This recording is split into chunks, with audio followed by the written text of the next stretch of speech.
বেরোলো, এক একটা ডালে 100 করে দানা হলো, সব মিলাইয়া 700 দানা হয়ে গেল।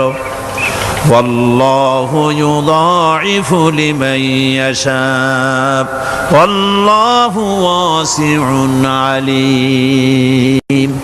আল্লাহ পাক বলেন এই পৃথিবীতে একটা দানায় 700 দানা যে আল্লাহ রাব্বুল আলামিন তোমার হাতে ধরায় দিলেন, সে আল্লাহ পাকের ব্যাংকে যদি টাকা জমা রাখো, আল্লাহর রাস্তায় যদি খরচ করো, 700 গুণ বাড়াইয়া আল্লাহ তোমার হাতে ধরাইয়া দিবেন। আল্লাহু ইউদাইফু লিমান ইয়াশা, আর আল্লাহ ইচ্ছে করলে এর থেকেও বেশি তোমাকে দান করবেন। সুবহানাল্লাহ কোন জোরে। আর এই দান করতে হবে মরার আগে। কোন সময় দেবেন কোন? আমার দেশে বহু মুসলমান আছে যারা বলে হুজুর আসি আপনাদের পিছনে, যা বলেন আসি।